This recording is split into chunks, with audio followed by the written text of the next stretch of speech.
Okay, so it's time. Let's get into doing the wheels. Okay, so I've got my reference here for the wheels, and I really enjoy modelling wheels because it's kind of like the purest, nerdiest 3D maths type thing.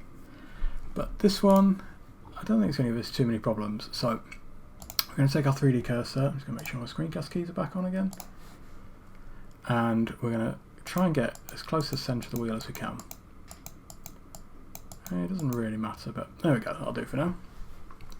And we need to approach this sensibly because everything needs to be perfectly repeated, and we need to look at how many sections we need to make, because there's no point in repeating each section by hand when we can just make one part and replicate it. So we have got 1, 2, 3, 4, 5, 6, 7, 8 of these circles cutting into the wheel, and then 4 of these. So that's handy, everything kind of divides.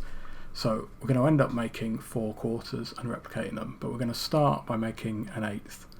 This will make more sense as we get into it. So we are going to make a circle, and we're going to start by typing in 8, but then I want to multiply it by, let's say, 4 to give me enough geometry to work with. So that gives us 32, and then we can rotate and scale down,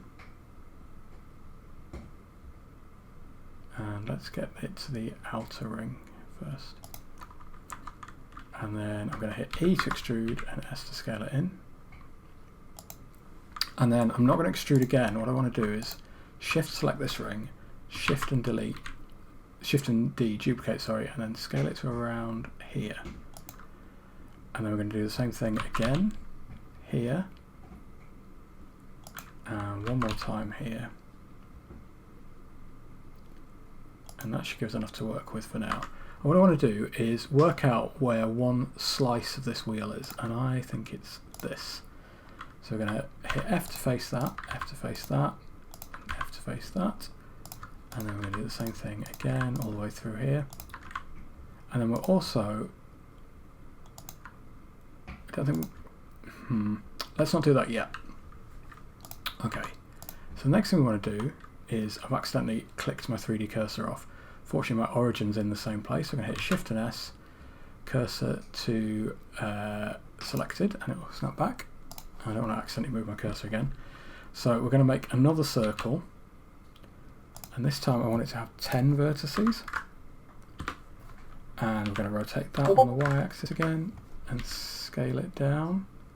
And it's important that we don't move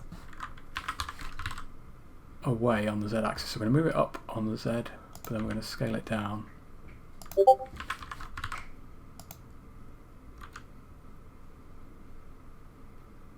Something like that.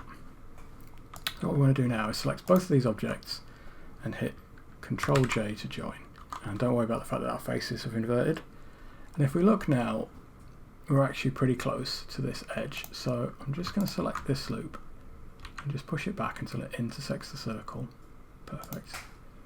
And then we're going to delete these edges, these vertices here. So select these X, delete vertices, and then we're going to connect these back up again with the F key.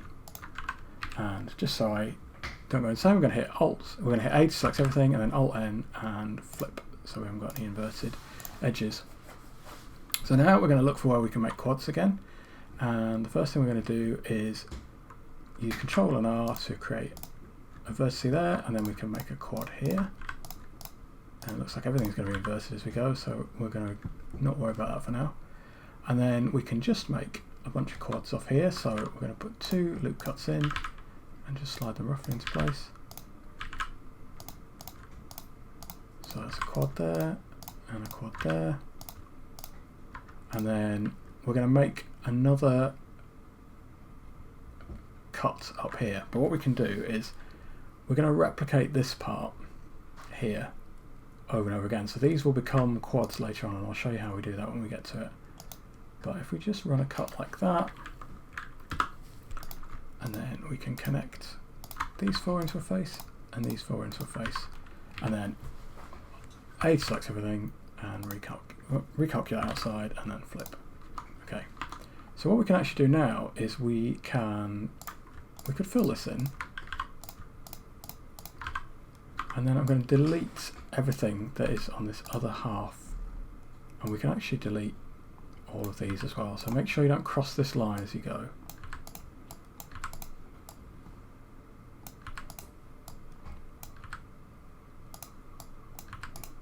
Okay, and we need to delete these as well. So we should just have this like pizza slice at the top.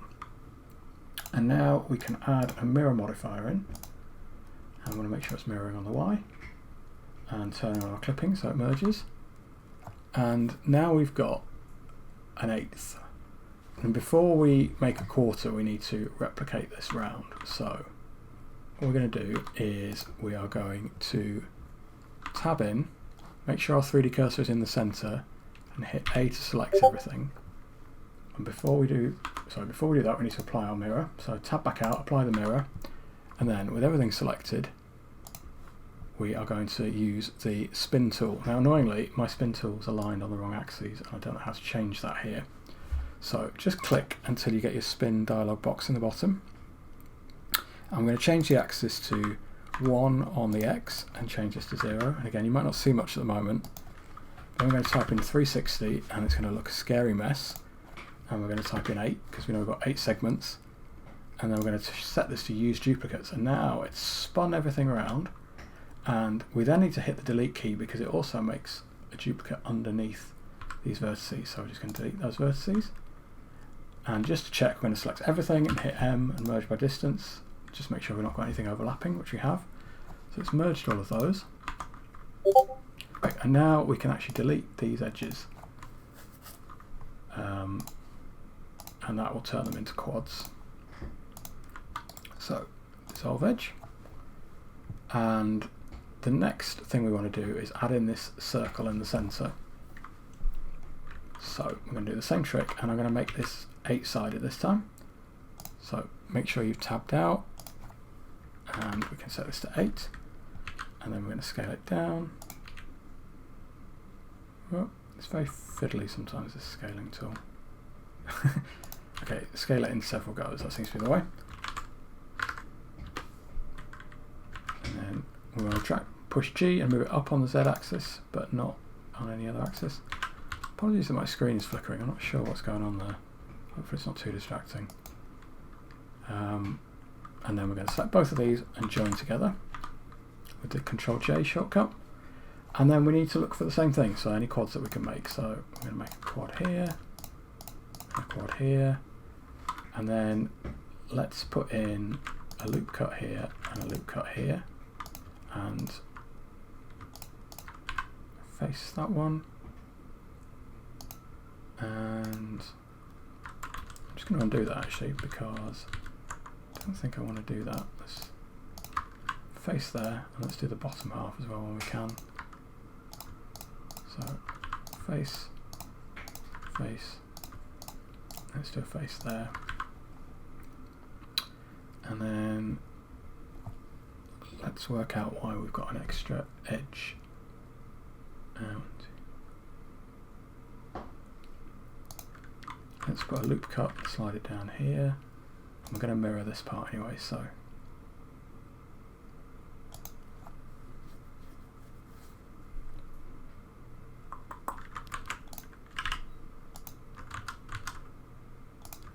So that gives us a quad here and a quad here. And we can do the same thing. In fact, what we want to do is then mirror this part.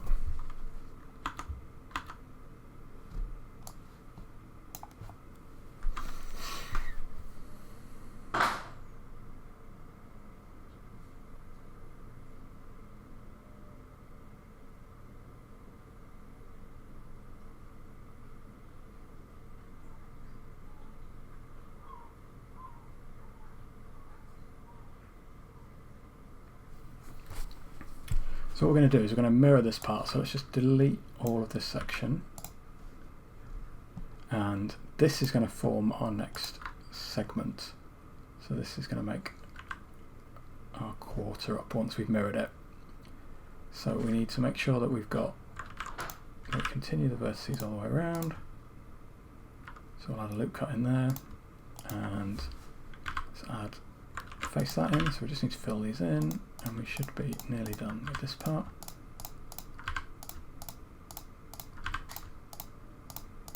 Okay, there we go. And I'm just going to select those and flip.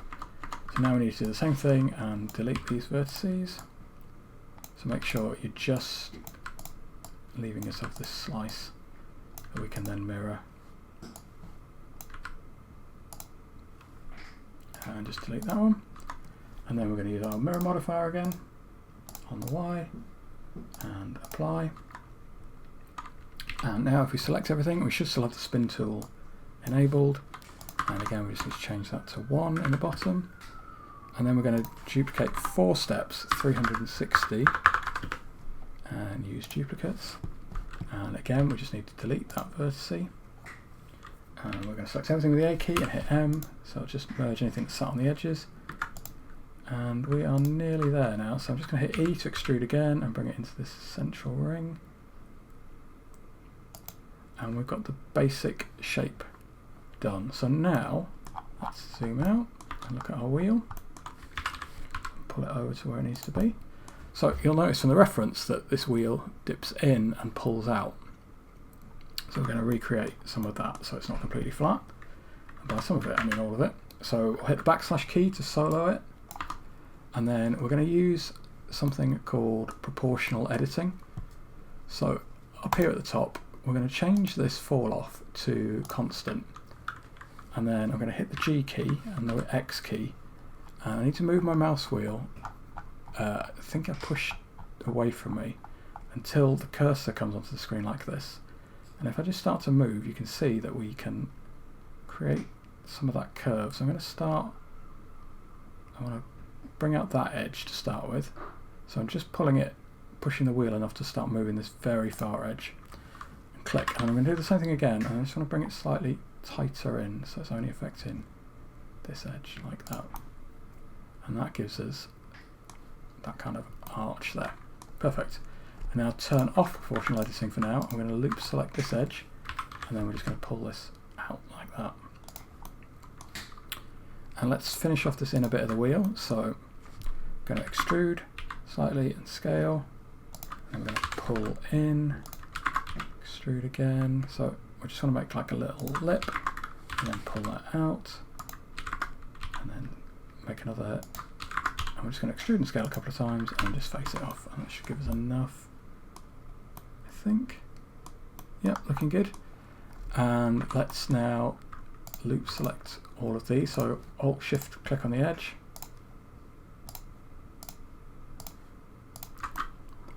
And we're just going to hit E to extrude, and then G and move along the X axis. And then I'm just going to hit the full stop key and choose individual origins, and then S to scale slightly in, so it's got that edge to it.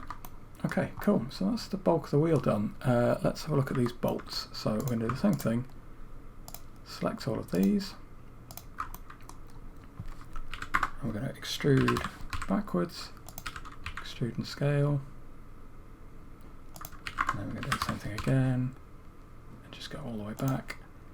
And then E, extrude and scale, and face it. And what we can do now is we can actually hit Shift and D, and then P for selection. And we should have made a separate object that we're going to bring forward. So G to move forward. And then I'm going to select, I think I can just do all of these at once, so let's try.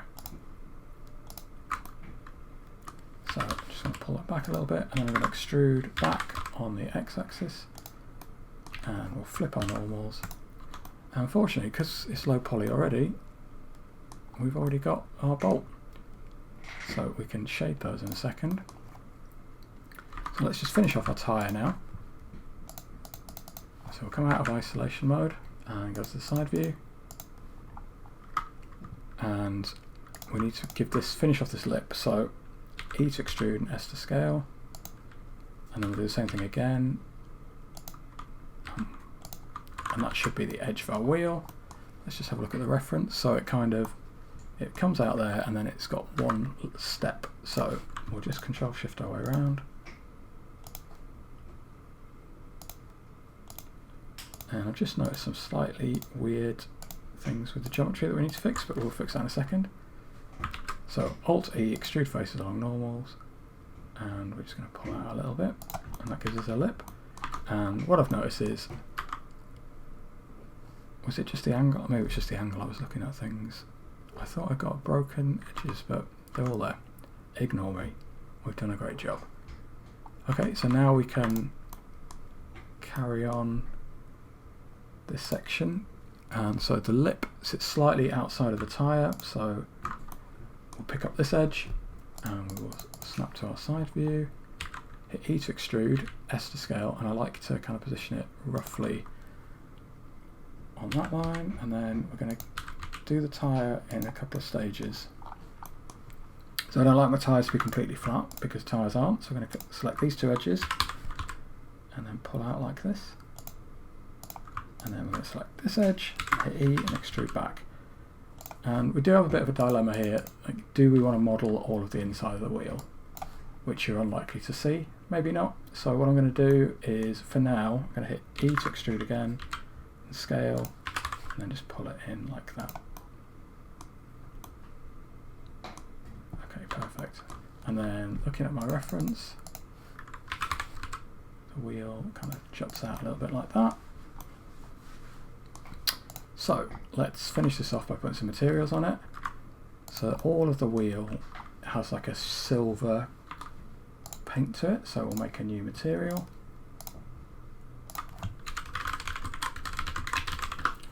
And let's make it a slight grey, metallic, but actually it's quite rough, I think, because it's a paint. So I'm just going to bring that up a little bit. And then let's select,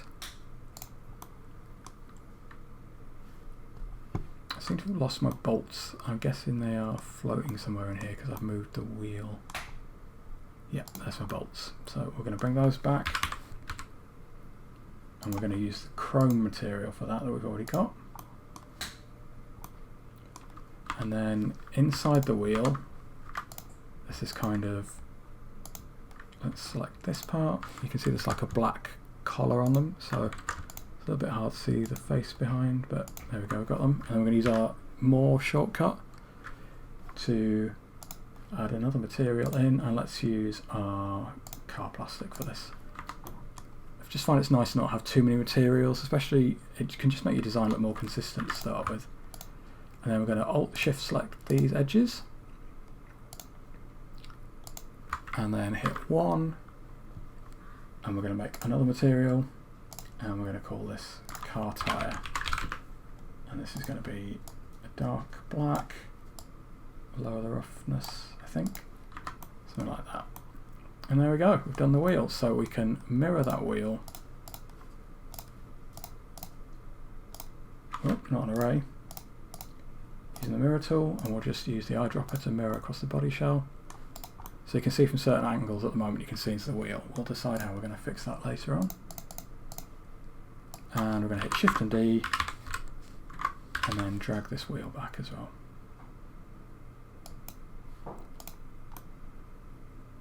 And something that's worth fixing at this point, I can see that the origin is messed up, so we're going to hit Object, set origin to geometry, and then it'll snap back to the centre, so we'll do the same on this.